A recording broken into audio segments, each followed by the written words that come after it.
The minefields had been detonated by the bombardment and had thus become useless as barriers. The 15 and 16-inch naval shells had pulverized even solidly built concrete dugouts.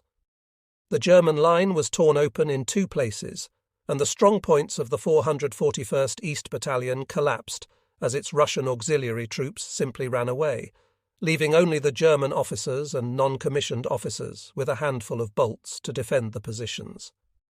A remark by General von Schlieben in a report made some time before was borne out in full. "We are asking rather a lot if we expect Russians to fight in France for Germany against the Americans." Through those gaps, where no longer a finger was raised to oppose them, the tanks of the 8th and 27th Armoured Brigades and infantrymen of the 3rd Canadian and 3rd British Divisions were moving over the beach and up the dunes away from the sea, right through the German line. If any German strongpoints were still firing on their right or left, they simply bypassed them. "Keep going," was their order. "Forward to the principal high roads to Bayeux and Caen." The day's objective seemed within reach, but Montgomery's calculations had been over-optimistic. True, his steamroller was advancing, but at many points the defenders made successful, bold swoops against his flank. British tanks were destroyed, roads were barred to the infantry. Major Lehman and his 2nd Battalion, 726th Grenadier Regiment, stood like a solid roadblock in front of the important hill of Square. At last, a Canadian armoured thrust overran the command post. The major was killed, the adjutant defended the bunker with a handful of men until nightfall, then they fought their way out. The 2nd Battalion, 736th Grenadier Regiment holding Tylerville, tried to halt the 3rd British Division, which had broken through. The battalion headquarters personnel were surrounded, then they threw the attackers back again. At 3:48 p.m., a last message reached division headquarters. "Fighting inside command post." That was the last news. At Rivabella, the extreme flank of the British landing, the 3rd Battalion, 736th Grenadier Regiment, supported by the 150 mm guns of the 10th Battery, 716th Artillery Regiment, made a counterattack towards the coast. They got as far as Lyon and fought around the village church, but they were cut off and had to fight their way back. They collapsed, bled white. General Roar, the divisional commander, was sitting at his battle headquarters. He did not know which strongpoints were still offering resistance. No news was coming through to him, no runners arrived. Suddenly his telephone rang. He snatched up the receiver, and all the men in the room heard clearly the words spoken hastily into an instrument in some front-line bunker. Over on the coast, it was Colonel Krug, the commander of the 736th Grenadier Regiment. "Herr General," he said, "the enemy is on top of my bunker. They are demanding my surrender. I have no means of resisting and no contact with my own men. What am I to do?" General Wilhelm Roar swallowed hard. Finger, the commander of the 21st Panzer Division, Kurt Meyer, the commander of the 25th SS Panzer Grenadier Regiment, and the orderly officers present, everybody was watching him with deliberate calmness, almost solemnly. He said, "Herr Colonel, I can no longer give you any orders. You must act upon your own judgment." And softly he added, "Auf Wiedersehen," and he replaced the receiver. Sano had shown General Marks the reports received from the 3 invasion sectors. The Corps commander made his report to Army Group. He left no doubt about the seriousness of the situation on the American landing sector in front of Saint-Marc-GLE. The British landings off Bayeux he likewise described as very dangerous. But about the central sector, about Omaha Beach, he dictated the words, "The landing at Ville has been practically repulsed." So optimistic were the reports coming in from Omaha. 2 hours later, small parties of American infantrymen appeared behind the German line. They were utterly exhausted. Some of them were taken prisoners, but others penetrated 2 or 3 miles inland and dug in along important roads. What had happened? Surely the 352nd Division was holding. How had the Americans gotten through? What had suddenly tipped the scales away from the brink of utter defeat at bloody Omaha? There were a number of weighty reasons for that turn in the fortunes, reasons illustrating the fundamental cause of the German defeat, reasons which could not be brushed aside by any amount of heroism by the German soldiers. First of all, there was the inexhaustible fire from American heavy weapons. No matter how many tanks and anti-tank guns were set ablaze by the men of the 914th and 916th Grenadier Regiments and the 2 battalions of the 726th Grenadier Regiment fighting within the area of the 352nd Division, new ones instantly took their place. Secondly, there was the inexhaustible stream of attacking troops. The first few companies, which were mown down, were followed by other units. The American command was by no means reckless in the matter of risking human lives, quite the contrary. But General Bradley was determined to force the issue, and therefore ordered wave upon wave to advance into the German fire. Consistently, he practiced the method of frontal attack against the German defences, and he did not have to worry about reinforcements. Tens of thousands of men were waiting in the ships, waiting to go into action. Against a single German regiment, the German defenders behind Omaha Beach were up against these 2 inexorable facts. There was just one regiment in action, and whenever that regiment had a bunker smashed, there was no new one to spring up from the ground, and if it lost a machine gun, there was no replacement to come in time. The inexhaustible material resources of the Americans were bound, in the long run, to wear down the German defence, unless an immediate German counterattack was mounted with fresh forces to throw the weary Americans back into the sea. For a while, this would have been entirely feasible. On Omaha Beach, the disembarked Americans were face to face with death for hours on end. They lay on the sand amidst a withering fire, unable to move forward or back, desperate at first and later resigned.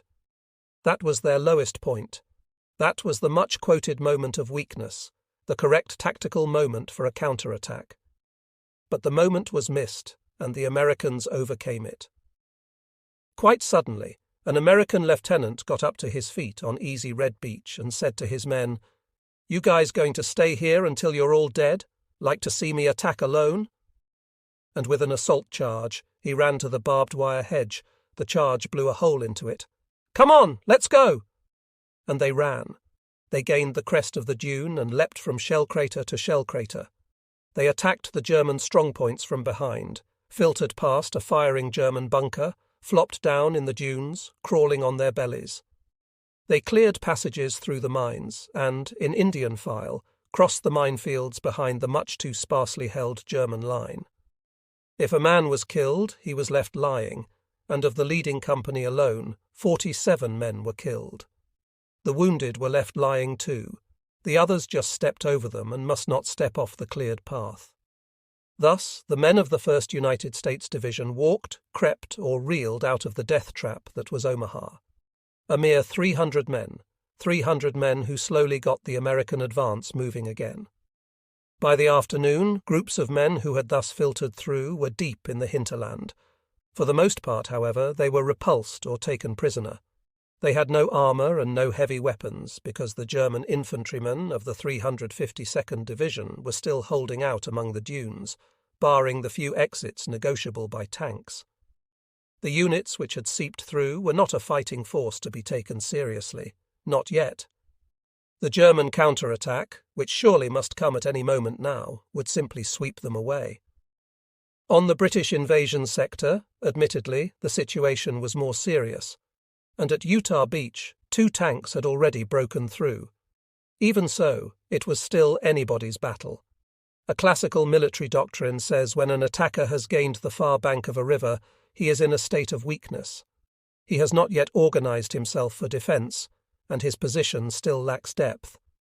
This moment of weakness is the ideal moment for a counterattack. What rivers were in old-time land warfare, a beachhead was in modern amphibious operations. Omaha Beach revealed this fact most clearly. But on the other beaches too, the disembarked companies, which had suffered heavily from seasickness, the shock of their first casualties, and the overexertion of the first attack, went through that physical and psychological depression that paralyzes all power of resistance. But where was the German counterattack? Since the early hours of the morning, General Marks had been almost continuously on the telephone, from the 84th Corps to the 7th Army, to Army Group, and even to General Jodl at the OKW headquarters. "I need every available armoured unit for a counterattack," he implored them. He was thinking principally of the 21st Panzer Division, Rommel's reconstituted battle-tested fighting force from Africa, as an Oberkommando des Heeres tactical reserve. It was the nearest unit to the invasion front. Immediately behind it was the 12th SS Panzer Division, Hitler Jugend under SS General Vito, and farther to the rear was Bollin's well-equipped Panzer Lehr Division. 3 armoured divisions in all. Used in a concerted drive in the spirit of Garen's motto, "Not driblets but mass," it represented a force capable of dislodging the invading enemy. The Oberkommando der Wehrmacht, OKW, the German High Command, however, hesitated to release its tactical reserves. Berchtesgaden, or for that matter Field Marshal von Rundstedt in Paris, was still not convinced that the Normandy landing was the great invasion.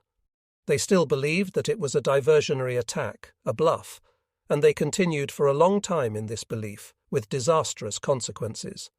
Yet the pattern of the enemy's operation contained a sufficient number of clues.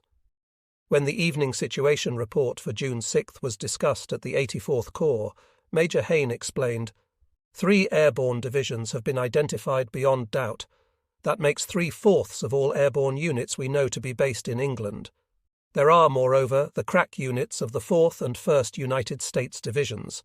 It is out of the question that the enemy would sacrifice some of his best assault troops for the sake of a mere feint." Turning to Lieutenant Kretschmer, he added, "Just take a look at Major Wiemann's report from the Caen area. This is what it says. The 3rd British and 3rd Canadian Divisions had been identified before noon. Now we also know that the 50th Northumbrian and the 7th Armoured Divisions are present. That leaves only the 51st Highlanders and the 1st Armoured Division to make up Montgomery's entire old 8th Army from North Africa. If this isn't the invasion, then what units are they going to use for it?" He had made his point, and the staff officers were convinced. Lieutenant Colonel Vohra, the 7th Army Intelligence Officer, endorsed Hain's opinion. Even Lieutenant Colonel Medetring, the intelligence officer of the Commander-in-Chief West, said, "I agree with you entirely." But that was as far as it went. Rundstedt himself, and even more so the Oberkommando der Wehrmacht and Hitler, remained sceptical. But why, at least, did not the 21st Panzer Division attack? It was deployed in the area of operations, and even though it was directly subordinated to the Oberkommando der Wehrmacht, it was still bound by the universal military rule that an enemy who has penetrated into a unit's area of operations must be attacked. That kind of action was not subject to permission. The 21st Panzer Division had been alerted by its commander, General Feuchtinger, as early as 1 a.m., but exactly when it received the order to join the action has remained a controversial question to this day, which is not surprising considering that the Oberkommando der Wehrmacht, from its green baize table in the Führer's headquarters, was governing all the way down to the frontline units. Added to this, the network of command was confused, not to say chaotic.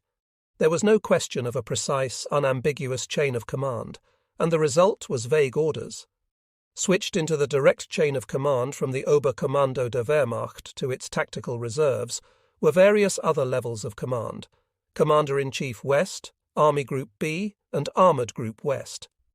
Had there been in the area of Caen a commander of tank troops with clear and total power of command over all armoured forces, then there would have been a genuine chance of wiping out at least the Omaha beachhead. Admittedly, such a tank commander must have had his headquarters near the front, and he would have had to operate in the way Rommel used to operate in Africa, in a great many seemingly hopeless situations, leading a concentrated armoured force straight into the enemy, pressing on and on, hitting the enemy wherever he showed up. This old recipe of Rommel's, however, was not applied in Normandy in time. The armoured divisions were employed in driblets. They were tied to the apron strings of a faraway headquarters, and they had to operate in accordance with theories thought up behind an office desk. Rommel, the man who knew the answers, had been put in charge of an army group, a bureaucratic machinery of command where his true talent for commanding men in the field found no opportunity for application. His gift was for leading armoured formations from the spearhead boldly, with lightning speed, regardless of conservative rules of strategy. It was just this boldness and speed of Rommel's tank tactics that were needed now. The enemy ought to have been struck just then in a vulnerable spot, while he was right in the middle of his own operation and thrown off balance. Where was the great strategist? The 21st Panzer Division, though an Oberkommando der Wehrmacht Reserve, was placed, in the event of a direct attack, under the 716th Infantry Division, on whose shoulders rested the coast defence in the British landing sector. General Feuchtinger thus found himself in the unenviable position of having to serve two masters. The result was as might have been expected. As early as 1:20 a.m. during the night of June 5th and 6th, General Rohr, as is proved by his records, ordered the commander of the 21st Panzer Division by telephone to get his nearest units to attack the air-landed enemy forces and smash them. At 2 a.m., Rohr amended his order to Feuchtinger. He was to use the whole of the 21st Panzer Division against the enemy who had landed from the air east of the Orne and clear the area entirely. Feuchtinger, however, felt that as an Oberkommando der Wehrmacht Reserve, he was bound by the order that no operation was to take place without express Oberkommando der Wehrmacht approval, and this approval did not come. Precious hours were lost, hours during which the battalions of the 716th Division on the coast bled themselves white. Those Rhineland-Westphalian infantrymen of the 736th Grenadier Division who survived the hail of bombs were presently annihilated by British and Canadian assault guns, flamethrowers, and close combat specialists. The artillery regiment of the division was smashed by naval bombardment, and its engineer battalion was decimated.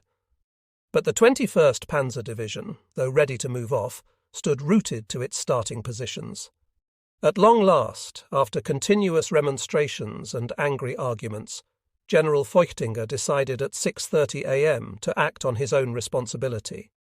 The commander of the 22nd Panzer Regiment, Colonel von Oppeln-Bronikowski, was at long last able to order his Mark IV tanks to move off.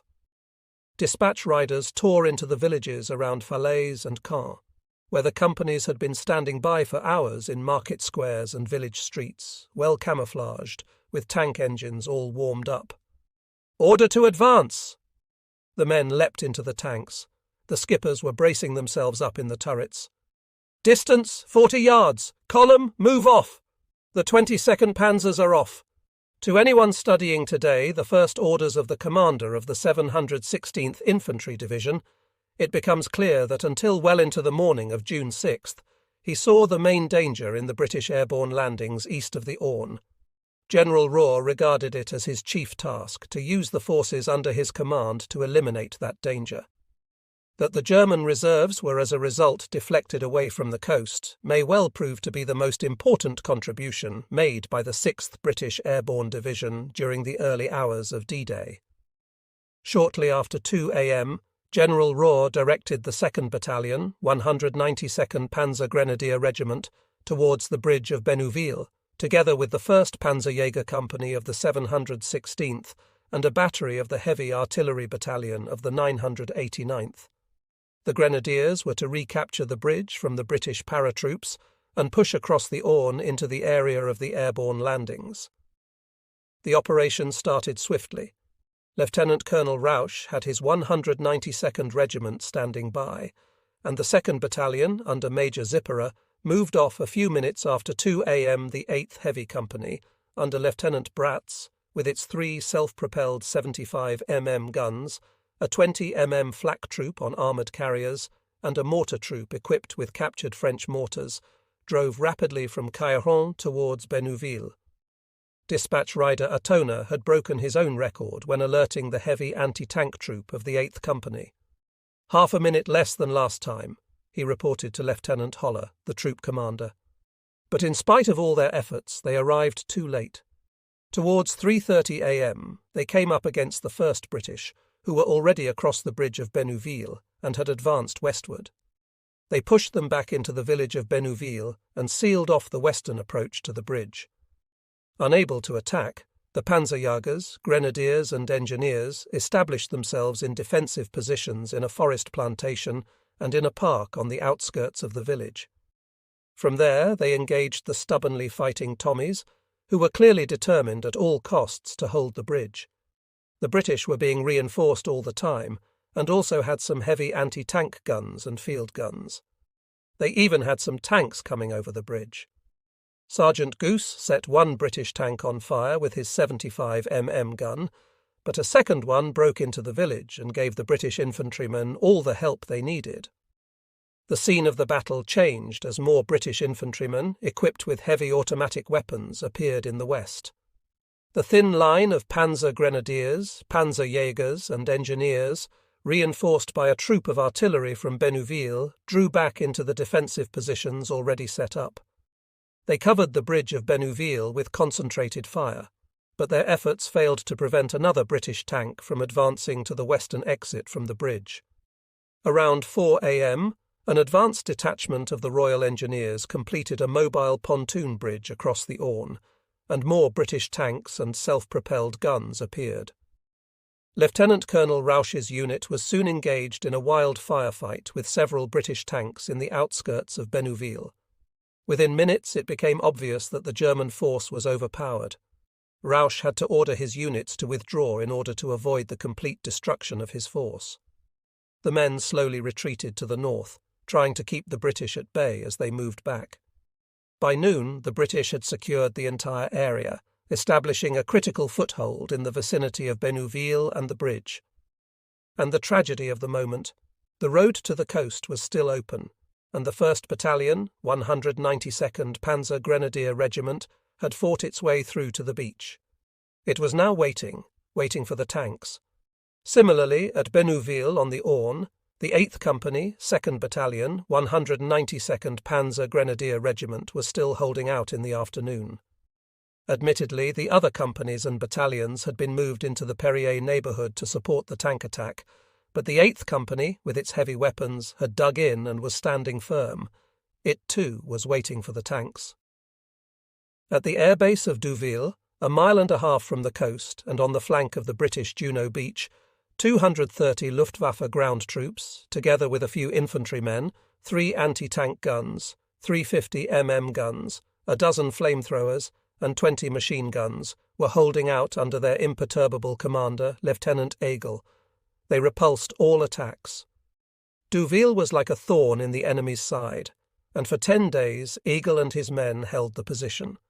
For 10 days they waited for the German counterattack, but the 22nd Panzer Regiment was unable to accomplish the breakthrough in the face of the powerful line of tanks and self-propelled guns built up by the British and Canadians in front of Perrier and Bénouville. The regiment clung to its positions because of a shortage of infantry units. It could no longer be withdrawn from the front to attempt an attack elsewhere. The regiment was thus forced onto the defensive. Colonel von Opel ordered the tanks to be dug in. The position must be held. Only in this way could the forceful attacks of the 27th British be repulsed. Montgomery realized the danger. Unless the German wedge driven into the beachhead was eliminated, things might turn critical.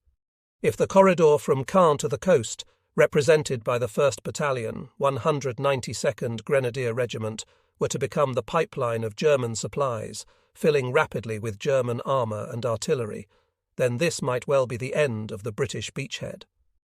In view of this danger, Montgomery did not hesitate a moment. He employed his glider fleet and dropped regiment after regiment of British airborne troops into the German corridor. The disastrous effects of the total absence of the German Air Force now became evident. There was no reconnaissance, and there was no air cover for the columns on the ground. Thus everything happened as it was bound to. The armoured forces of the only panzer division employed were too small to exploit the successes of the 192nd Panzer Grenadier Regiment on the coast and at Bénouville, and to turn them into a decisive victory at the British beachhead. Without reinforcements, and presently without ammunition, the Grenadiers were forced to fight their way back again under a devastating bombardment by British aircraft and naval guns. Once more, Lance Corporal W., a gun layer at Bénouville, furiously aimed his 75mm gun. The Tommy tank blew sky high. Then came the order to retire. Once again, a position could no longer be held. The 8th Company was being taken back to the defensive line of the 22nd Panzer Regiment. Would the German command at last understand that the dangerous situation demanded an all-out effort, the concentration of all available armoured reserves? Or would it persist in regarding the assault between the Orne and the Vire as a dummy attack, waiting for the true invasion at Calais? The nightmare trek of the Panzer-Lehr Division began. General Baulin's Panzer-Lehr Division, stationed 75 miles southwest of Paris, was also an OKW reserve. Its role during the first decisive 24 hours was revealing.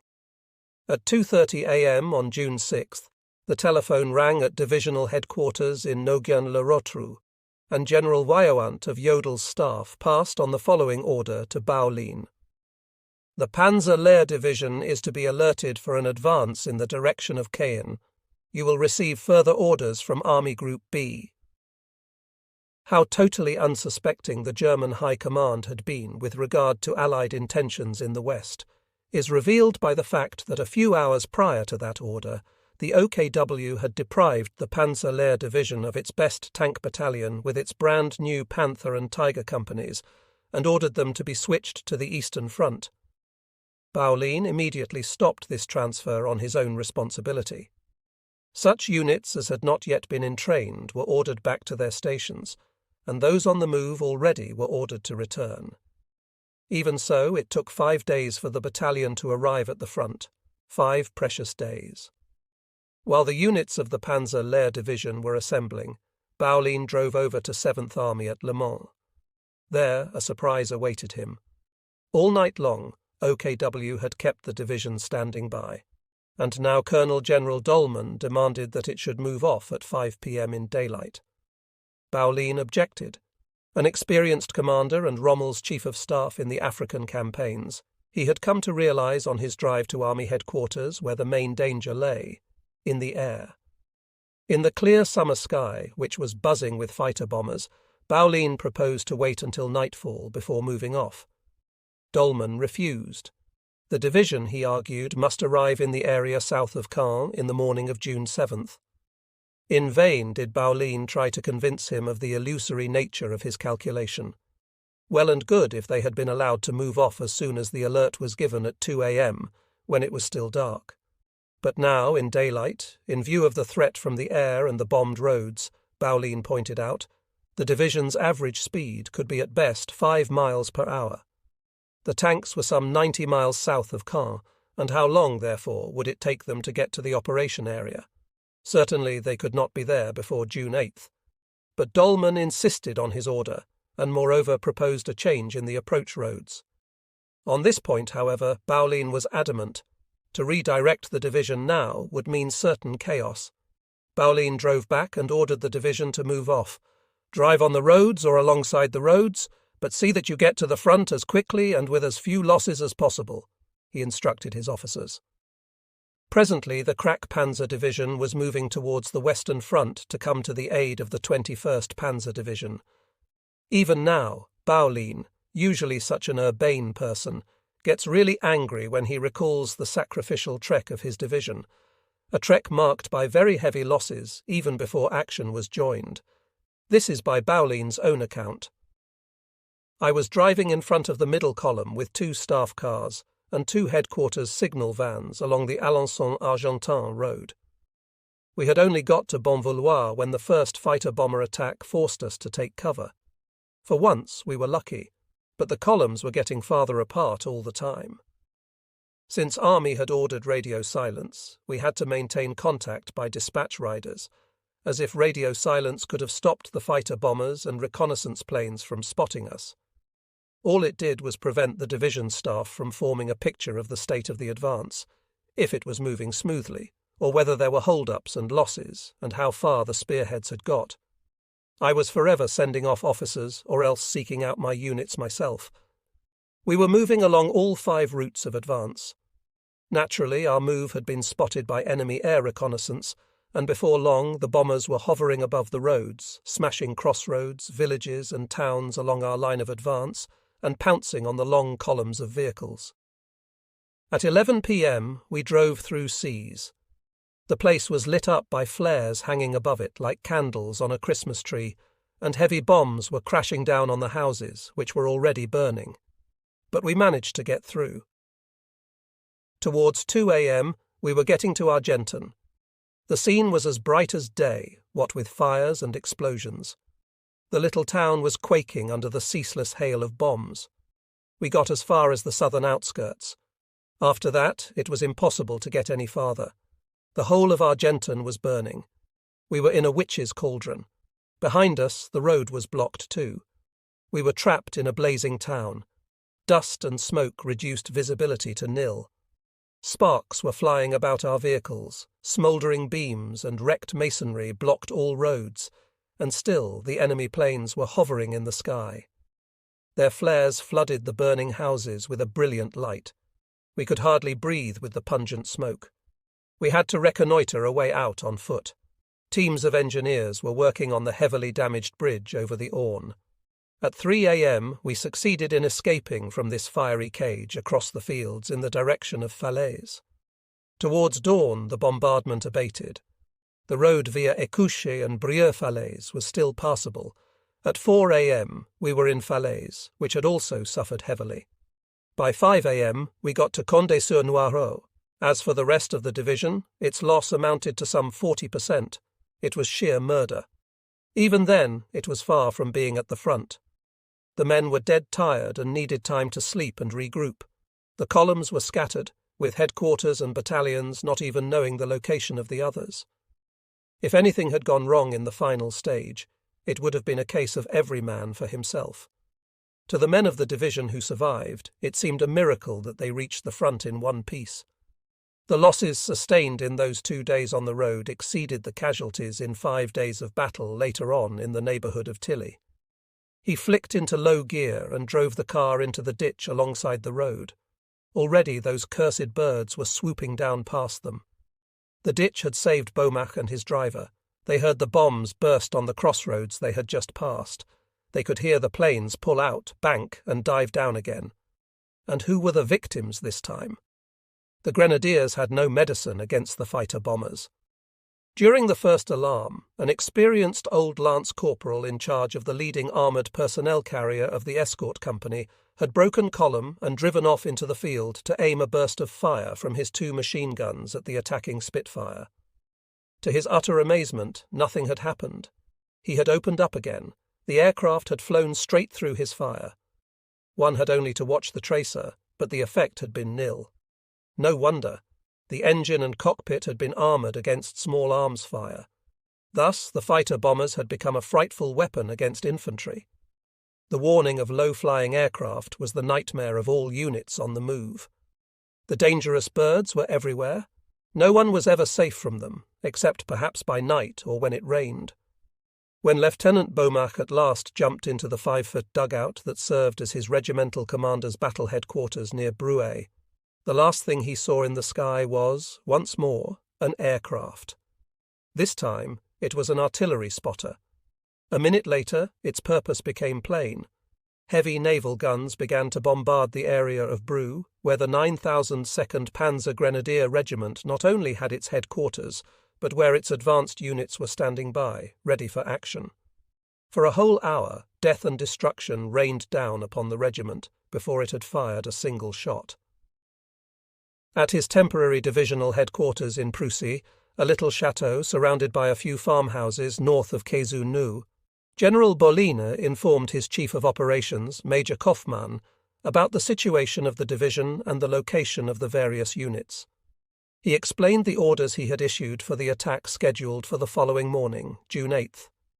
Colonel Schulze, with his reinforced 91st Panzer Grenadier Regiment, was to gain the area of Nori, while Colonel Gutmann, with the reinforced 9,002nd Panzer Grenadier Regiment, was to move into the Breux area.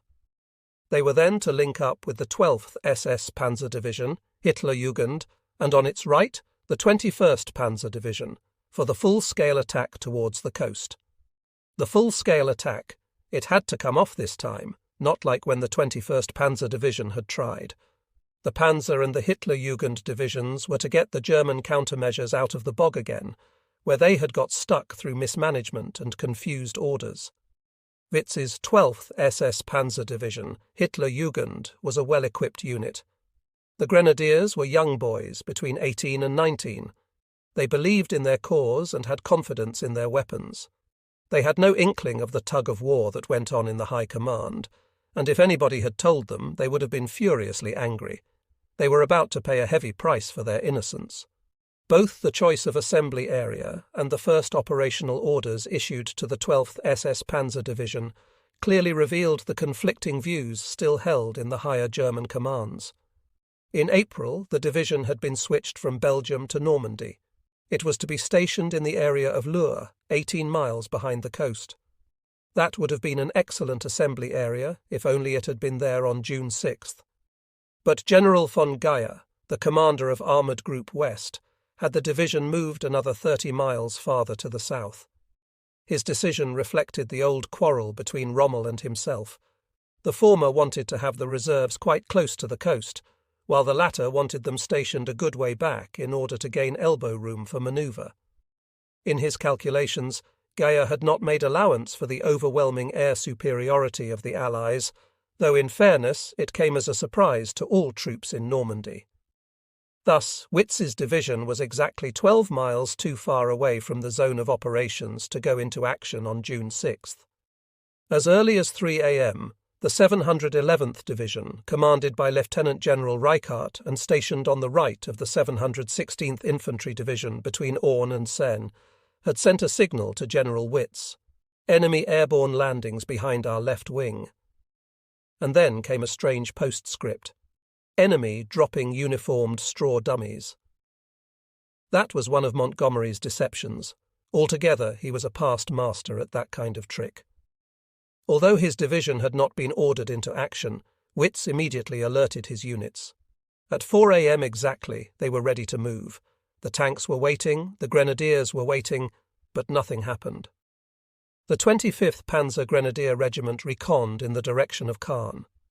At 7 a.m., an order came from Obergruppenführer Dietrich, the commander of the 1st SS Armoured Corps, placing the division under 81st Corps, Rouen, and instructing it to assemble in the Lisieux area.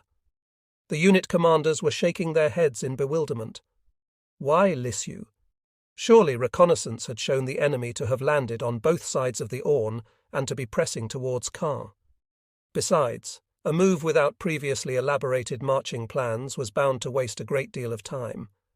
But orders were orders, and there was no telephone communication with Army Group B. There was thus no way of making one's misgivings known.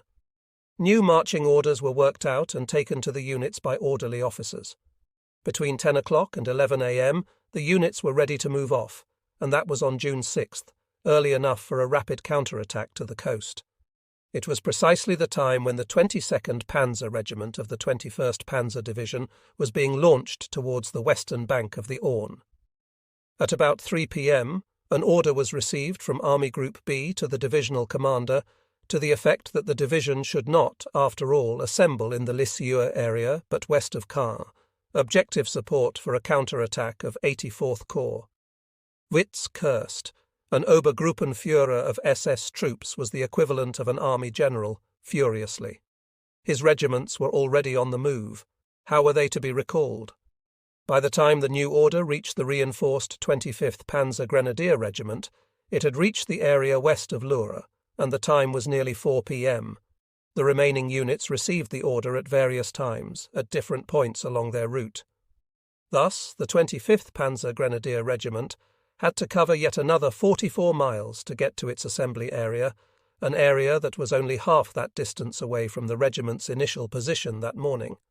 As a result, it could no longer be employed on June 6th. The day had been wasted in marching. As if to add insult to injury, the division was once more placed under the 1st SS Armoured Corps, and from it received the order to go into action at 12 p.m. on June 7th, on the left flank of the 21st Panzer Division, for an attack to the north with the aim of throwing the disembarked enemy back into the sea. The order came a full 24 hours too late to help the attack of the 21st Panzer Division at Perrier achieve success. All that time was wasted before a perfectly obvious operation by a strong and ready armoured division was, in fact, launched, 24 hours frittered away. During those 24 hours, The chance of successful opposition to the airborne and seaborne landings was missed. Generalship from a faraway office desk had prevented what any authorized commander of armored forces in the field would have done at once: order the 21st Panzer Division to break through to the coast with all available forces early in the morning of June 6th, immediately after the seaborne landing, and make it wheel to the west, regardless of further airborne landings in its rear. By placing the 21st Panzer Division under the 1st SS Armoured Corps, the necessary reinforcements would have been ensured. The 12th SS Panzer Division and the Panzer Lehr Division could similarly have gone into action not later than 10 a.m. on June 6th under the command of the 1st SS Armoured Corps, in accordance with long-prepared operational plans. Witz's division had been standing by since 4 a.m. Bohlin, as we know, had been alerted by General Warmont from Führer headquarters as early as 2:30 a.m. Thus, at the very least, the 25th SS Panzer Grenadier Regiment, reinforced by a tank battalion, an artillery battalion, and a heavy flak battery, as well as an equally strong armoured combat group of the Panzer Lehr, could have been ready for a counterattack at Caen in the evening of June 6th. On the coast, unloading operations were in full swing. Huge ships were lying alongside jetties just as if it were peacetime. Countless barrage balloons were floating in the sky, carrying steel cables to protect the fleet and the beaches from air attacks, a needless precaution. But Meyer saw something else. Enemy armoured units were taking up formation. Surely there was going to be a thrust towards Caen. The Panzer Grenadiers stayed in the cover of a little village. Not even scouts moved out. There were no orders for any such thing. Meyer had no contact with the artillery of the division. On the other hand, the division itself could not contact its regiments. Only a few companies of the 25th Panzer Grenadier Regiment had been taken forward. The rest of the division was spread out over the entire area and had not yet been able to concentrate in its allotted assembly area. They had already been delayed by traffic blocks, attacks by fighter bombers, and confusion in communication. The radio frequencies of the armoured divisions, which were arriving from the south, had not been coordinated with those of the 84th Corps, the neighbouring 711th Division, and even the 21st Panzer Division. The latter had not received the agreed scramble frequencies from the Luftwaffe. The Grenadiers' tank force, on the other hand, had to share its own frequencies with the Luftwaffe. Mismanagement of the worst sort. Meyer walked about the edge of the wood. Just to the south, an assault gun battalion was moving into the valley under cover of the tall trees. But that was all they could do. Wait until they received orders, some kind of orders. Meyer could see the crews, their arms and legs stretching in the hot sun. They were making themselves comfortable, just as if there was nothing to worry about. He could have walked over to them, but what would be the point? There was nothing to be done with them. The battalion commander, in his little tank, knew only too well that his orders were to wait until the regimental commander ordered him to attack. Meyer only too clearly understood the weighty reasons for that regulation. Without good reason, the general forbade any unit commander from opening fire or committing his unit to battle. And so, Meyer's regiment stayed under cover all through the hot hours of June 7th, still waiting to be told to go into action. When, at last, the advance against the coastline began, Meyer took a single platoon forward and moved off across the fields. He advanced towards a hill on which stood a small farm. The whole plain seemed to be asleep. But then the heads of the 1st Grenadiers became visible at the top of the hill, and an enemy anti-tank gun opened fire from the farmyard and blew the leading armoured personnel carrier into the air. Suddenly the plain was wide awake. Mortar shells started bursting on Meyer's men. His company leapt from their trucks and took cover. A squad tried to storm the farm. Several men were shot. Their bodies fell down the side of the hill. The survivors crawled back. There was nothing Meyer could do against the fire. He told his men to stay in cover. What was needed now was a couple of tanks, but they were not available, and he knew why. The enemy was pressing west and south, and the first British tanks had already broken into Caen. Meyer began to realize the awkwardness of his position. How was he to move his men from this hill back to the shelter of the wood? The problem was that the hill could not be observed from the wood. And why had the enemy not done the obvious thing and started to outflank him? A single motorized column of the British advance guard could have wiped out the entire regiment in minutes. But the British commander obviously lacked the courage to risk such a manoeuvre. And why should he? Meyer had reached a standstill. Among the enemy tanks, Canadians of the 27th Tank Regiment of the 2nd Armoured Brigade, there was complete chaos. Tank after tank was shot up. The accompanying infantrymen, Highlanders of the 9th Canadian Brigade, tried to fall back to the village of Authie and to dig in there. But the grenadiers of Meyer's 3rd Battalion were too fast for them. The German attack was in full swing. Already the 1st Canadian prisoners were shuffling into the Abbey Garden, their hands raised above their heads. Was fortune at last going to smile upon the Germans? The Canadians suffered heavy losses. According to their own subsequent account, the leading company of North Nova Scotia Highlanders was completely shot up. The other companies, too, had very heavy casualties. The tank regiment lost 30% of its effective strength and 28 Sherman tanks. But Meyer's grenadier companies were now also running into enemy artillery fire. On reconnaissance by motorbike, Meyer discovered to his horror that the right flank of his advanced 1st Battalion was no longer covered. The tanks of the 21st Armoured Division had got stuck at Ypres. To make matters worse, enemy armour was now striking at this open flank, bringing about a dangerous crisis in the 1st Battalion. The anti-tank gunners managed to avert the immediate danger, but any further advance was out of the question. On the left flank, too, enemy armoured formations were deploying. These were part of the 7th Canadian Brigade, attacking the Cambayeux Road west of the little river Muet and threatening to break into the assembly area of the 26th Grenadier Regiment. So far, only the reconnaissance company of the 26th had arrived, since the battalions had been slowed down by heavy air attacks. The area was being held only by scattered infantry units of the decimated 716 Division, and it was clear that these were no effective protection against attacking tanks. In the circumstances, Meyer had but one choice: to break off his attack. Thus, as June 7th drew to a close in the area of Caen, yet another opportunity had not been exploited.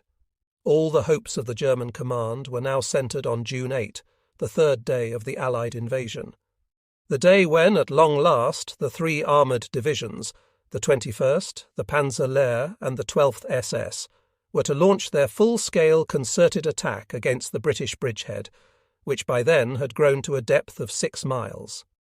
Duel with the Navy in the American plan for the landing on Utah Beach, the heavy 210mm battery of Saint-Marcoux, and the nearby Army coastal battery of Asville with its 4 122mm guns had a small chapter to themselves.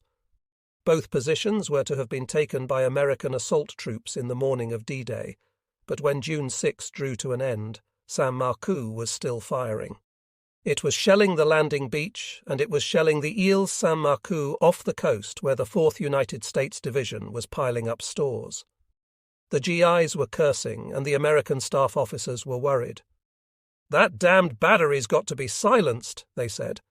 That damned battery upset the entire American timetable. Blackened with smoke and bleary-eyed, the naval gunners sat in their bunkers. The past 24 hours had been like a bad dream.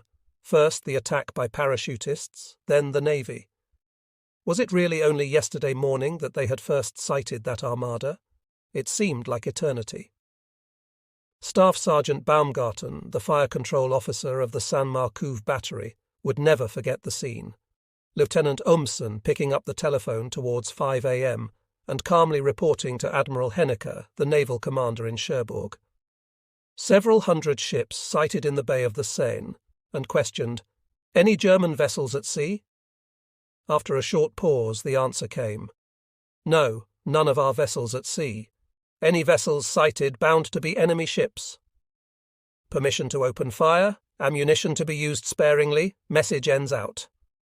After that, all the talking was done by the guns.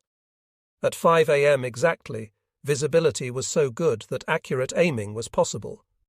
Visibility meant a great deal to the battery, since it had neither radar nor up-to-date fire control equipment. As in the days of old-time gunnery, they had to fire with the aid of a trench scissor telescope, a collapsible telescope with a scale calibrated in degrees. The battery's great luxury was a homemade range-finding clock for calculating the range by impact timing. Thus equipped, Saint-Marcoux faced the greatest invasion fleet in history. Olmsson ordered all 3 guns. Fire! Just as if his order had been heard aboard the battleships and cruisers out at sea. The enemy salvos came crashing over on top of them, and they were right on target. The American fleet had clearly been waiting with their guns fully aimed. The range had been accurately calculated. They had merely held their fire until it was clear that they had been spotted. The moment the muzzle flashes of Saint-Marcoux had been seen, the order to fire had been given to all guns on the battleship Nevada, and on a dozen cruisers and destroyers. But Saint-Marcoux had also found its range. Its next salvo straddled the target, direct hit on a cruiser between funnel and bridge. Smoke poured from the ship. She stopped dead, then her bow and her stem rose at the same time, and she broke in too, right in the middle. Destroyers raced to her aid. They ran straight into the fire of the Saint-Marcoux guns. "That's the stuff," Olmsson shouted. "Keep it up." The ship hit by Olmsson's 210mm guns turned out to have been not a cruiser but a destroyer, but the mistake was pardonable at the great distance. But the gunners out at sea knew their job too. Shortly after 8 a.m., the battery's first gun was eliminated by a heavy-caliber hit right in front of the bunker. Olmsson's men were consoling themselves. "An American warship for 1 gun, that's not a bad swap." With 2 guns, they continued the shelling. Target, destroyer astern. "Direct hit!" came the delighted shout from the fire control post. Yet another destroyer approached to help the sister ship and to tow her away. But that destroyer too was sunk by the well-aimed fire of the nearby 4th Battery of the 1261st Army Coastal Artillery Regiment under Lieutenant Schultz at Quinville. The regimental commander, Colonel Treaple, was watching the proceedings from his headquarters on a gorse-covered hill. He reported, "The destroyer tried to evade the shelling by zigzagging, but she suffered hit after hit.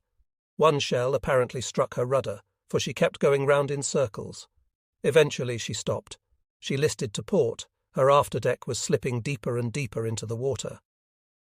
The Americans lost 3 destroyers off Utah Beach. To tackle the Saint-Marcoux battery, the Americans employed against it the battleships Nevada, Arkansas, and Texas. The last 2 alone carried 10 14-inch guns, 12 12-inch guns, and several dozen 5-inch guns. They were veritable mountains belching forth fire, death, and destruction against Saint-Marcoux. At 9 a.m. the moment had come. After prolonged, concentrated fire, one of Nevada's 14-inch guns succeeded in scoring a direct hit through the loophole of No. 2 gun. It was a lucky shot for the Americans and a real calamity for No. 2 gun.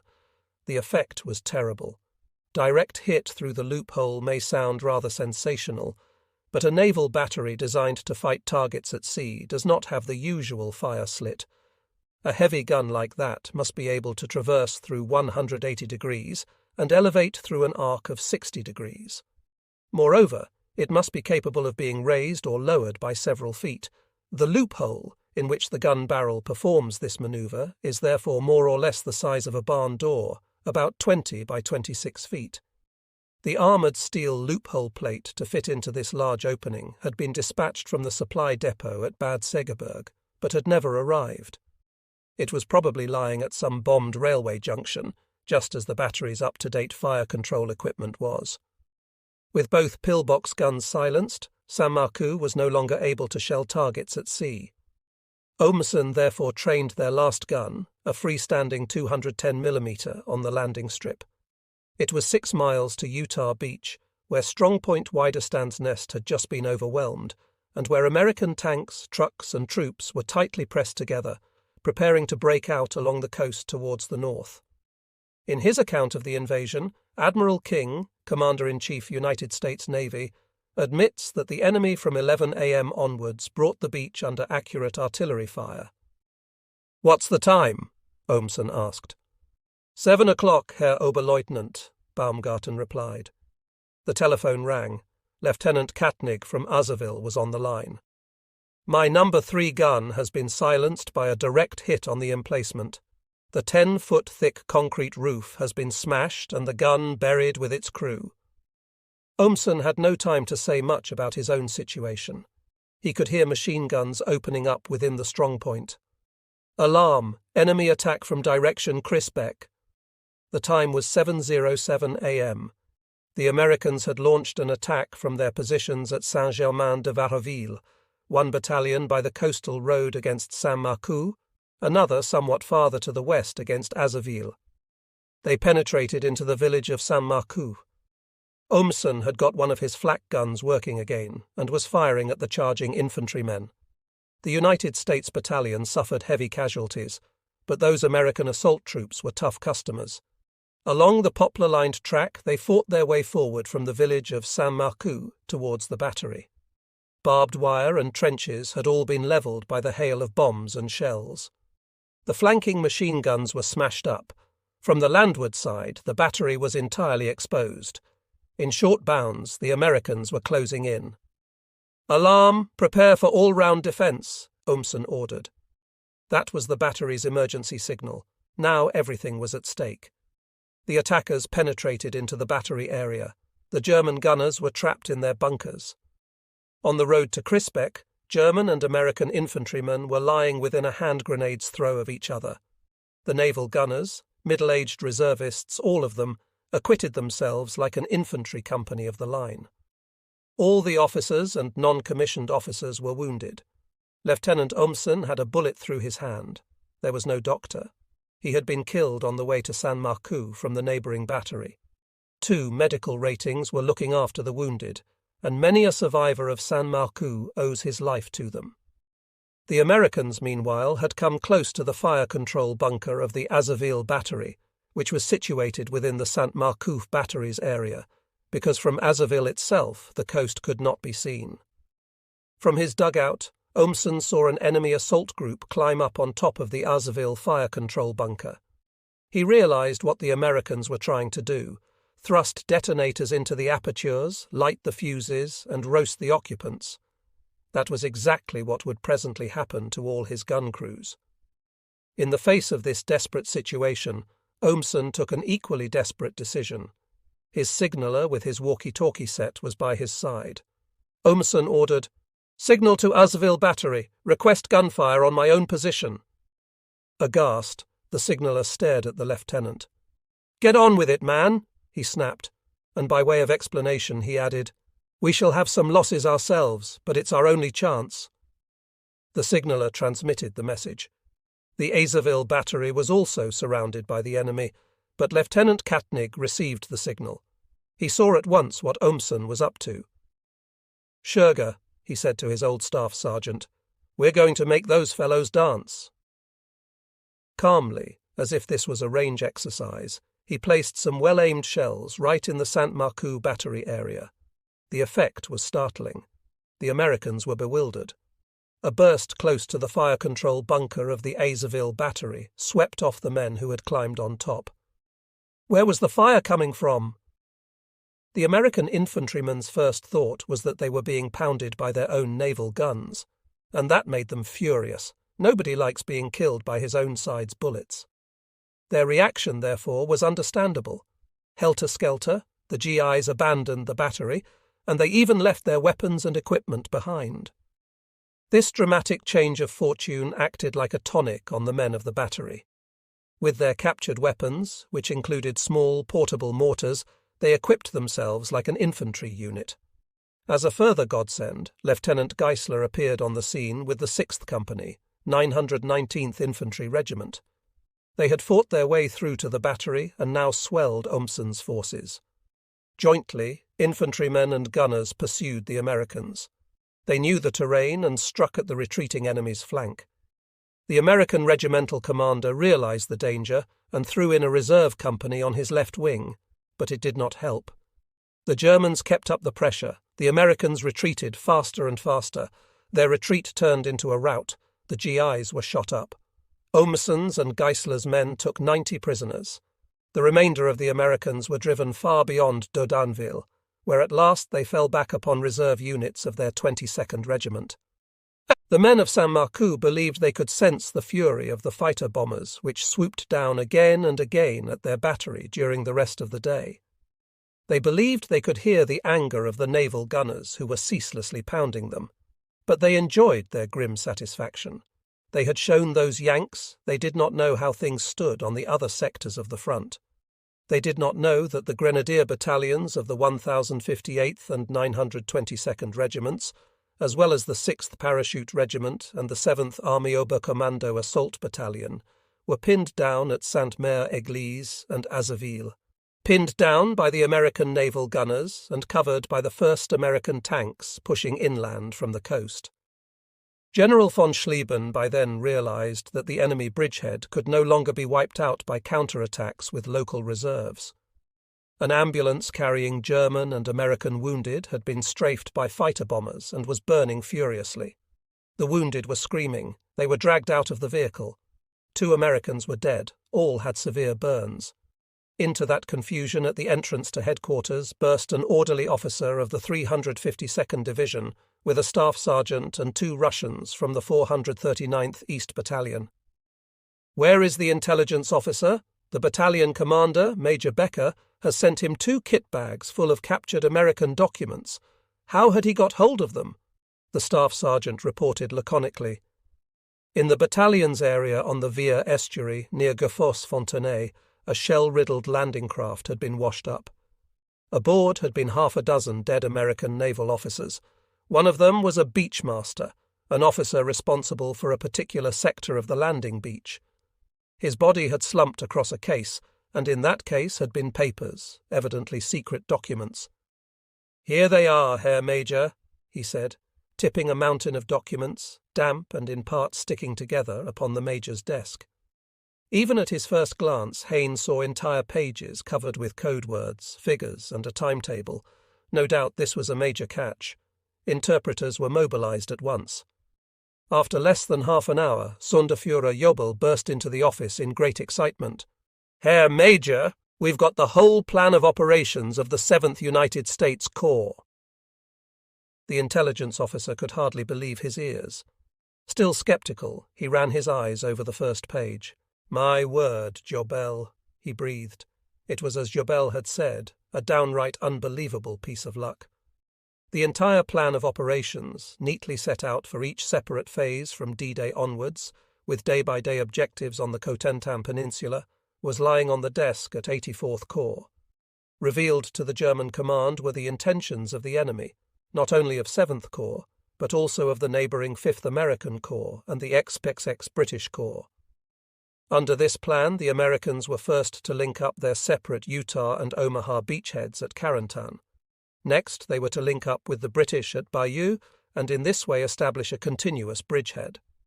Subsequently, 7th Corps was to push through to the western coast of the Cotentin Peninsula towards Coutances and, while setting up a provisional defensive line to the south, swing its main forces over to the north to capture Cherbourg. General Marx and his Chief of Staff studied the plan carefully. "Abstracts to be sent to all divisions at once," Marx ordered. "Major Hasso-Wiebig, the Chief of Operations, will take the original to Rommel and then to Field Marshal von Rundstedt at Saint-Germain." That same afternoon, Wiebig, chased by fighter bombers, made his dash to the Seine. He had been instructed to hand over the precious find, give a detailed account of the situation on the front, and urgently demand Luftwaffe support. As a special prize, Hayne was also able to give him a slightly singed book in red linen covers, The German Forces, the American handbook about the enemy side. This was the first time that the American instruction booklet about the German forces in the field had fallen into German hands.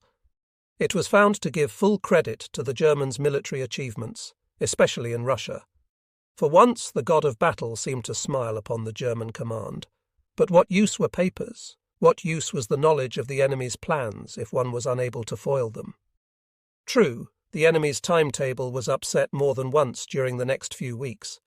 Objectives scheduled to be taken in a matter of days were taken only after many weeks, but it proved impossible to turn the discovered secret into a decisive victory. For that, an entire arm was lacking, the Air Force. Nothing could offset its hopeless inferiority. Thus, the lucky find of the Cossacks of the 439th East Battalion and the historic moment in the intelligence branch of the 84th Corps proved of little avail. The battle took its course. Headquarters staffs had to watch the enemy's plan of operations unrolling step by step. Halfway through the afternoon of June 8, at a time when General Marx, Rommel and Rundstedt knew from the American plan of operations that Carentan was an important enemy objective, von der Heydt's parachutists, who were still fighting for Sainte-Mère-Église, began to run short of ammunition. Facing them were the Americans, who were now attacking with strong armoured formations from Utah Beach, and behind them were the well-nigh impenetrable swamps. The regiment's supply depots, its field kitchens, its transport, and even its ammunition dumps lay behind the flooded area. Reluctantly, the commissioned officer decided to abandon his heavy equipment and vehicles and withdraw all the mobile units of his regiment, wading and swimming across the swampy zone to defensive positions on the eastern and northern edge of Carentan. There, the parachutists established a barrier en route national between the two American bridgeheads, and at the same time blocked the road to the British sector. As a result, Carentan became one of the most hotly contested points on the invasion front. The survivors of the 502nd United States Parachute Regiment are not likely ever to forget the crossing of the causeway carrying the high road from Saint-Côme-du-Mont through the low-lying swamps. Ceaselessly, the Americans were putting pressure on the German positions. Shelling alternated with aerial bombing. The enemy attacked from Utah Beach in the north. Simultaneously, he attacked from Omaha in the east. The German parachutists lay in shallow hollows of the ground. If they tried to dig in deeper, their foxholes would immediately fill with water. Fighting for a farmstead southwest of the blown-up bridges between the edge of the town and the swamps was particularly fierce. The farm was situated in a large orchard and was surrounded by hedgerows. True, the terrain offered cover to the defenders, but on the other hand, it made it easier for the Americans to work up to it. The regiment had its advanced battle headquarters in the farmhouse, and in the orchard outside there was much hand-to-hand fighting. Farther back, in an old cider store on the edge of the town, the regiment's medical officer, Dr. Ross, and the medical officers of the 2nd and 3rd Battalions were operating, bandaging, giving injections, or bending over the dying. 2 American doctors, taken prisoner by the regiment, were assisting. In a single day, in the course of 24 hours, more than 1,000 wounded, Americans, Germans, Georgians, as well as a number of French civilians, were attended to at the regiment's forward dressing station. The patients could be moved only at night. During the day, the wounded men lay groaning in the basement of the dressing station. Thus, the men of the 6th Parachute Regiment resisted the enemy's pressure towards the south. In their push to the north, however, they were still being held up on June 8 by the battery of Saint-Marcoux and the Azeville strongpoint. Although both positions were surrounded, Omsen's and Katnig's gunners, supported by Geisler's infantrymen and Hans-Jörg Habel's assault battery, refused to give in. In point of fact, Lieutenant Katnig at Azeville had been authorized by Colonel Triepel to evacuate their wrecked battery position. But since an exchange of messages with Lieutenant Colonel Kiel, the sector commander, contained an assurance that infantry, anti-tank gunners and engineers were on their way to reinforce him, he decided to continue holding his position against the 12th United States Regiment. When at last the reinforcements arrived, they were no more than a few men. The rest had been wiped out en route. Nevertheless, Azeville and Saint-Marcoux held out throughout June 8. The Americans were anxious at any price to crash through this annoying obstacle. At 1:40 p.m. they attacked Saint-Marcoux. Step by step they advanced behind a creeping barrage of gunfire. In this way they eventually penetrated into the strongpoint. Their assault troops carried poles with demolition charges, which they pushed into the fortifications and lit the fuses. But they used these infernal poles over-generously, and when they got to the main pillboxes and operational bunkers, they had used them all up. The bunker crews resisted furiously in close combat. Once again Katnig helped from Azeville. Again, upon Omsen's request, he directed the fire of his still intact 100mm gun at the American assault companies inside the battery area of San Marcouf. Geisler led his infantrymen in a counterattack on the left flank of the Americans. The GIs were thrown off balance. They were pretty well spent. They were unable to stand up to the pressure. Once again, the attacking battalion fell back as far as Dodainville. The American reports about these operations are revealing. The assault battalion of the 4th United States Division lost over 50% of its strength. The regimental commander was furious and suspected a German trap. He feared that this might be the beginning of a full-scale German counterattack, and was very pessimistic about the general future of his beachhead. The Americans had discovered that San Marcouf had been reinforced by Geisler's infantry units, and this worried them. They saw in it a part of a big German plan, for they could not imagine that there were no German operational reserves of any importance behind it. "It was lucky for us the Americans misjudged our situation," Olmsson, today a lieutenant commander in the Federal German Navy, recalls. The Americans assumed the presence of well-equipped reserves, whereas in fact there were no units at all in the area. The shelling of their own lines had also shaken them considerably. Not till June 9, an ill-fated Friday, did the Americans succeed in taking the Azeville battery by assault. After an artillery bombardment of 1,500 shells, they attacked with flamethrowers. The garrison had used up their ammunition. In vain did Sergeant Schauer get one of their flak guns into working order again. It fired only one round, and then an enemy shell struck its emplacement. Resistance collapsed. Olmsson's trek to the gorse-grown hill. The heavy losses sustained by the attacking units discouraged the American divisional commander from renewing his assault on Saint Marcouf. Instead, the Americans tried to smash the battery by pounding it with naval and army guns. In the evening, the American 22nd Infantry Regiment got ready to push past Saint Marcouf in the direction of the German coastal strongpoint of Canville. Saint Marcouf was to be eliminated by special units composed of one infantry company, one company of engineers, and one anti-tank company each, as an independent commando operation. But once more the timetable broke down. The commando units waited for air support, which failed to materialize. As a result, operations remained confined to light skirmishes. During the night, the Americans directed a continuous stream of 20mm tracer shells at the battery, so that any repairs to its defences were out of the question. After much laborious work, the sergeant armourer succeeded in getting one gun in working order from the wrecks of several others. It placed its shells among the American supply columns, and thus caused renewed confusion. Saint Marcouf was a painful thorn in the flesh of the Americans. But the Germans had no way of strengthening that thorn. Olmsson and his men were standing on a lost post. Only they did not know it. On June 11, the telephone rang in the command bunker.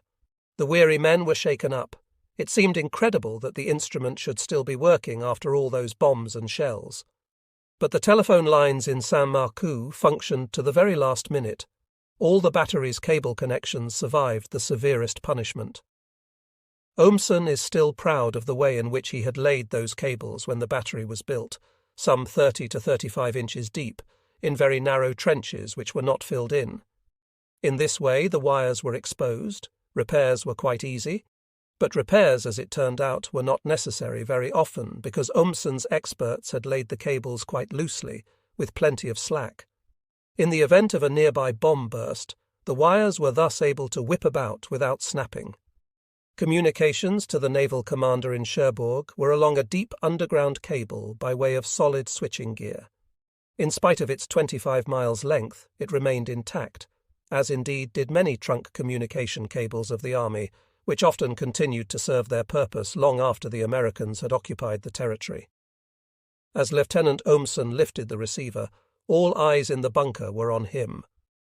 Olmsson pressed the earpiece firmly against his ear. Admiral Henneker in Cherbourg was on the line. "Tell me, Olmsson, how many men have you left in the battery?" 78, Herr Admiral, including such wounded as can be moved, although some of them would have to be carried. In addition, I have some seriously wounded who cannot be moved." "Olmsson," Henneker was speaking urgently, "Olmsson, Do you think you could break out?"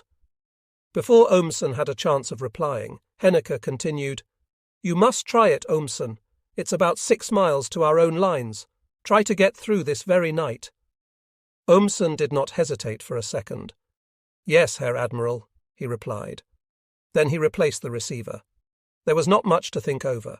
Ohmsen ordered his battery and Geisler his infantrymen to fall in. Rifles and machine pistols were handed out. Food rations were distributed.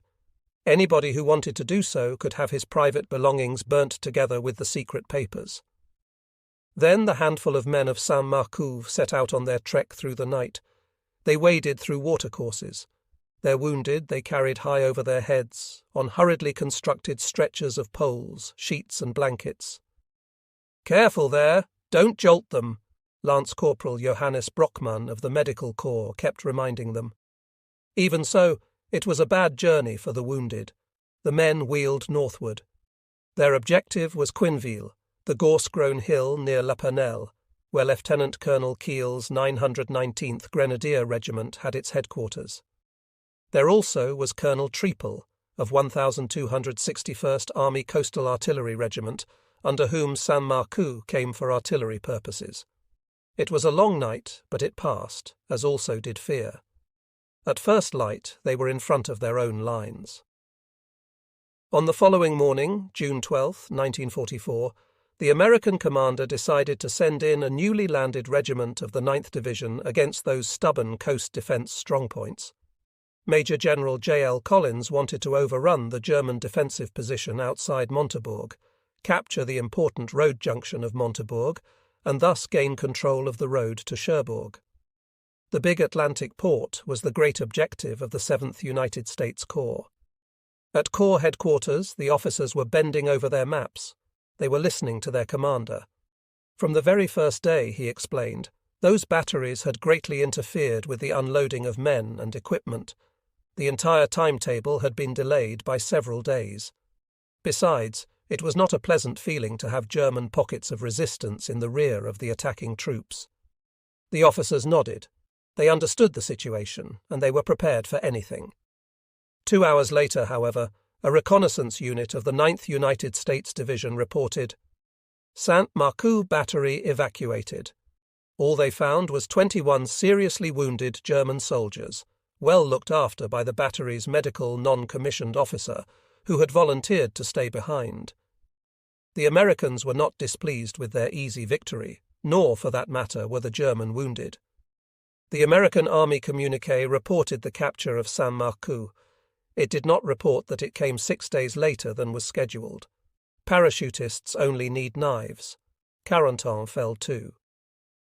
At almost the exact time when the men of Saint-Marcouf abandoned their fiercely contested strongpoint to make their way towards the north, Lieutenant Colonel von der Heydt found himself compelled to withdraw his badly mauled parachute battalions from Carentan. The news of the withdrawal evoked horrified dismay at 84th Corps and 7th Army headquarters. The vital barrier on Route National 13 between the American and British bridgeheads had fallen. How was it possible? How could it have happened? And how could the parachutists have given up such an important position? To this day, the question is discussed in all reviews of the war, and yet the answer is perfectly simple. It can be put in von der Heydt's own words, uttered on one occasion in the Oberkommando der Wehrmacht when his demand for better equipment was turned down with the observation, "Parachutists only need knives." Von der Heydte had then retorted, "Parachutists are only human," and that, in fact, was the answer. The parachutists were only human. They were brave, death-defying, and even reckless, but they were only human. During the night of June 9th, 10, the remnants of the 1st Battalion, a mere 25 men, 25 out of 700, had found their way back to regimental headquarters and reported the annihilation of their battalion. It had been surrounded in Sainte-Marie-du-Mont, attacked by enemy forces, split up into separate groups, and literally wiped out. 1/3 of its men had been killed or had drowned in the swamps. The rest, nearly all of them wounded, had been taken prisoners.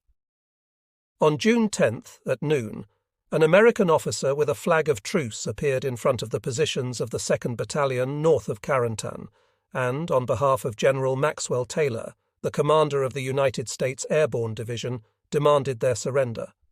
The letter had been written in German. Von der Heydte sent his reply in English. "What would you do in my place?" The regiment had only itself to depend on. It had to operate without artillery, tank, or air support. Ammunition was running short, especially for mortars and machine pistols. There was plenty of artillery ammunition, but no guns to fire it. The guns had been smashed by the fighter bombers and the naval bombardment.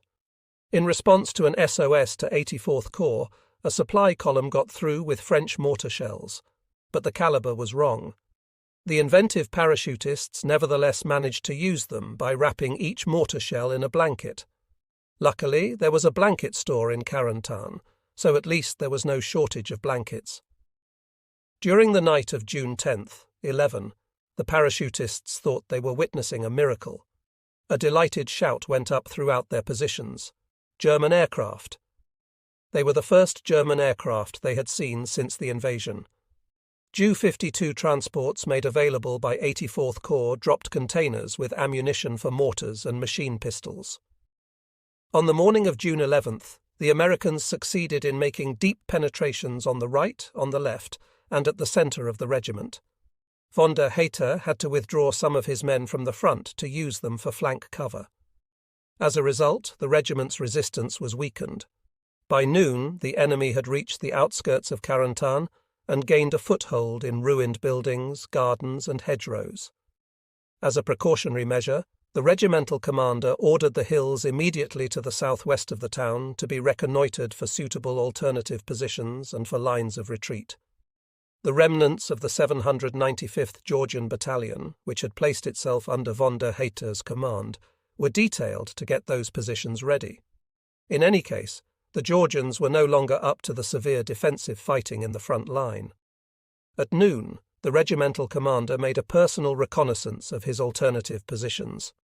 On the road, he met a staff car which signalled him to stop.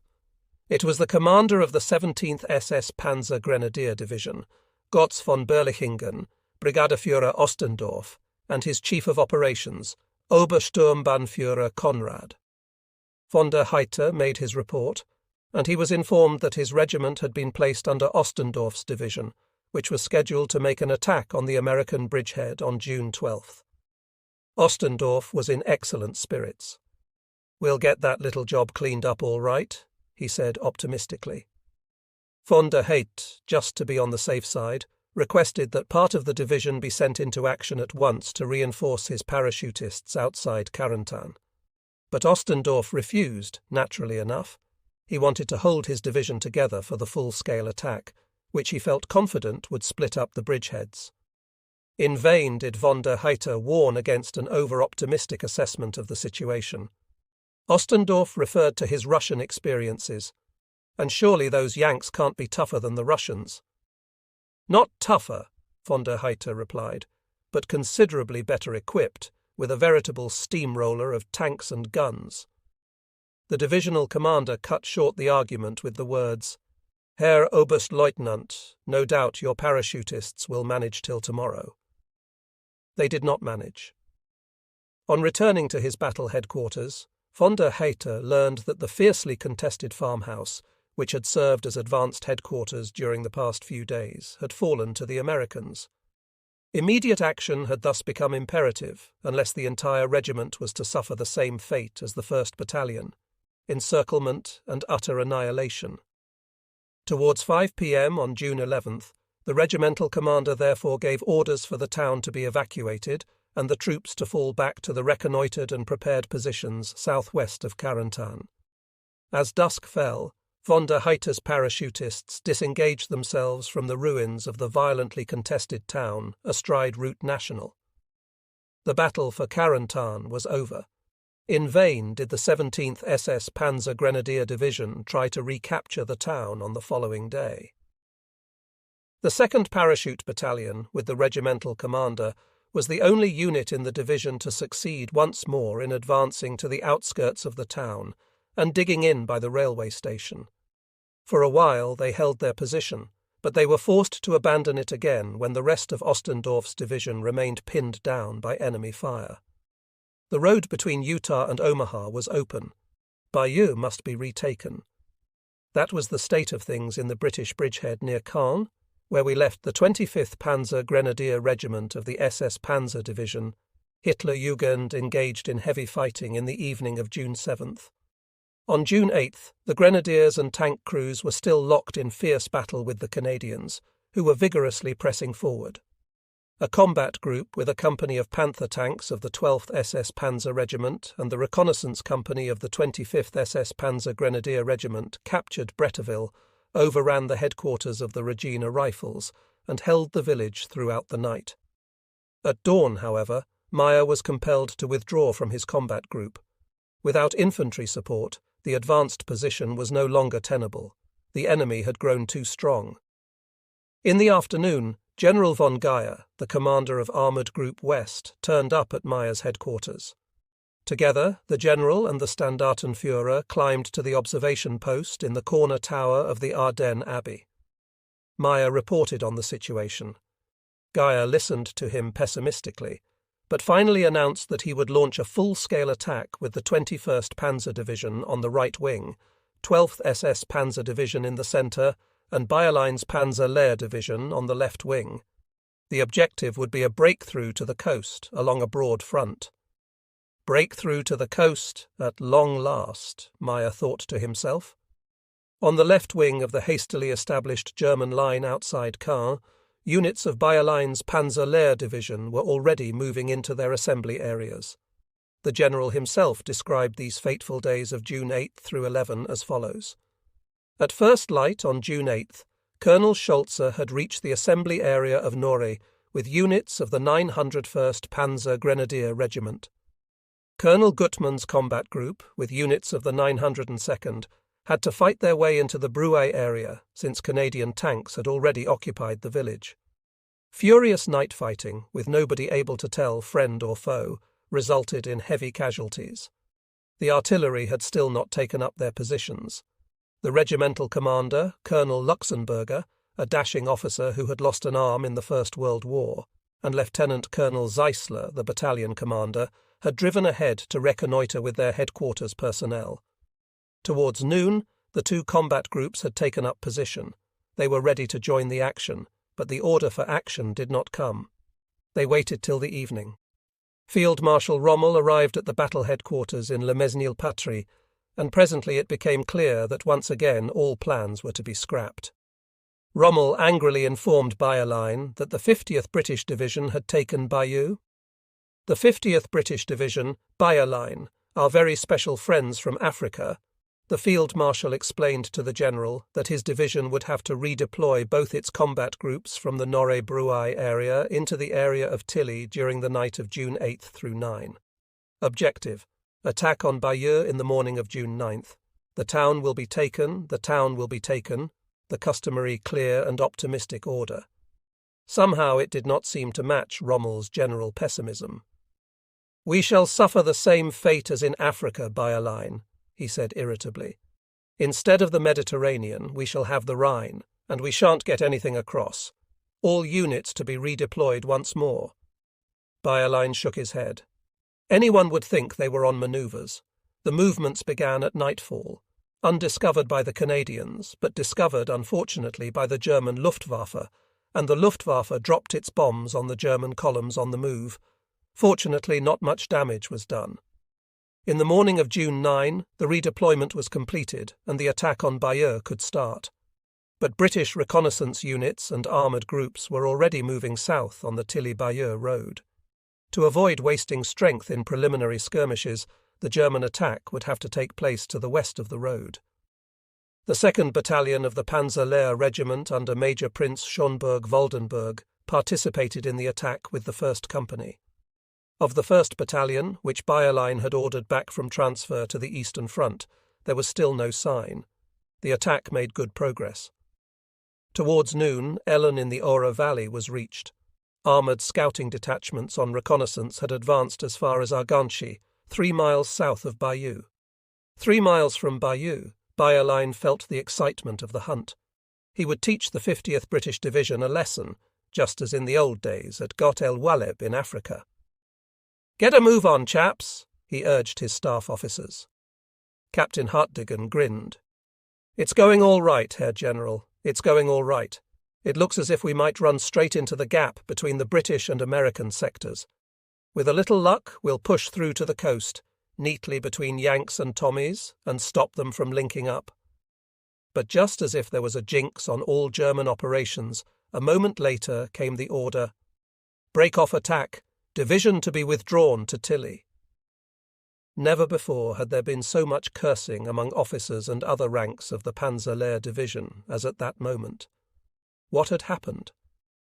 A lightning thrust by powerful Canadian armoured forces had created a critical situation at the joint between 12th SS Panzer Division and Panzer-Lehr Regiment in the Tilly-Odrea-Christo area. The 2nd Battalion, Panzer-Lehr Regiment, had to counter-attack at once. Again we notice this shortage of operational reserves. Again a promising operation had to be broken off in order to stop a gap. Once again, operational planning had to be scrapped in favour of improvisation. The 8th Company, Panzer-Lehr Regiment, had spent the night of June 8 through 9 in an orchard, well camouflaged. The harassing fire directed at their area by long-range artillery had been ineffectual, but with increasing light, the Americans aimed their fire more accurately. Captain Riche was sitting in the wireless operator's seat of his tank, his face ashen grey. He had been sick for several days. His crew were crouching by the side of the tank, trying to cook a hot meal with a blow lamp. Every time a shell came over, everybody took cover, automatically, almost with an air of boredom. In spite of these interruptions, they managed to get the potatoes cooked. They were dished out, together with hard-boiled eggs. As he gingerly peeled the hot jacket potatoes with his fingers, Corporal Westphal softly muttered to himself, "For all we know, this may be our last meal." The 8th Company, Panzer-Lehr Regiment, were an experienced lot, fine, battle-hardened men, every one of them. Many an evening, as they sat about drinking Calvados, after they had downed their 10th tot, Westphal would suddenly call out, "Lance Corporal Hamill, stoppage in forward machine gun," and Pat, without a second's hesitation, would come the answer, "Turret to 12 o'clock." Swivelling the turret to 12 o'clock was the way to get some daylight through the hatch for clearing any stoppages in the forward machine gun. Or the skipper would shout, "Release safety catch!" and instantly everybody's left arm would reach out over their heads, for it was with the left hand that the safety catch of the gun had to be operated, unless one wanted one's shoulder smashed by the gun's recoil. All this a good gun crew had to be able to do in their sleep, and so they practiced in their sleep, or rather after their 10th Calvados. They were regular tank crews. Towards 2 p.m, Captain Riche arrived with orders from the battalion commander, Prince Schonberg-Waldenberg, for assembly in the Fontenay area. Battalion will prepare to attack, objective, to dislodge advanced enemy forces and push through to the coast. 8th Company on the left, its task is flank protection. Once more, an attack was to be launched to push through to the coast. Rumbling and clanking, the Mark IVs moved into position, the 8th Company without its commander. The medical officer had sent him to hospital. His place was taken by Lieutenant Walter, a schoolmaster from Pirmasens. The assembly area was a favourable stretch of undulating ground. There was a good view of the area of attack, the village of Audrieu on the right, Chouin on the left. A mile ahead, the undulating open ground was barred by 2 patches of dense wood. Between them was a narrow gap, no more than 200 to 300 yards wide. That was where the battalion had to get through. Tanks advance. Tank number 801 was on the left wing. Its turret was in the 10 o'clock position. The skipper, Westphal, was staring hard at the gap between the 2 patches of wood. "We'll have to keep our fingers crossed hard." Without stopping, the armoured detachment moved smoothly ahead in open formation over the waste heath land. For once, there were no hedgerows and no fences. "Increase speed by 1 ratchet," they rumbled past freshly built, well-camouflaged British positions. The Tommies had hurriedly abandoned them at the sight of the advancing armoured armada. The leading troops were entering the neck between the woods. The ones behind them were closing up and slowing down. Now they would know, and there it was, concentrated artillery fire. The very first salvos were right on top of the formation. The tanks farther behind had closed up on the leaders. Those in front were unable to move back. The tanks had got themselves jammed in the neck between the woods. The battalion commander had just reached a slight mound, Hill 103. Right in front of him, an anti-tank gun barked. The shell pierced the turret. Prince Schönberg-Waldenberg slumped over sideways, dead. All his crew were seriously injured. They tried to scramble out. Captain Ritgen assumed command of the battalion. He remained in command until the end of the war and is now commissioned officer of the new Panzer-Lehr Regiment of the Federal German Army in Münsterlager, with the rank of lieutenant colonel. The gap between the woods was closed by a tremendous curtain of gunfire. Anyone venturing in was done for. In tank number 801, which normally carried Captain Riesch, the gun layer was in charge. From the turret, through the scissor telescope, he spotted some enemy tanks outside the village of Chouin. Turret 11 o'clock, 1,200 meters, armor piercing, fire, fire, a hit. But already the shells of a 20mm gun were raining upon tank number 801 from very close range. Damn! The fire was coming from the undulating ground. There were muzzle flashes. Luckily the shells had pierced only the outer plates. Turret 9 o'clock, anti-personnel, fire! The turret machine gun was likewise hammering away.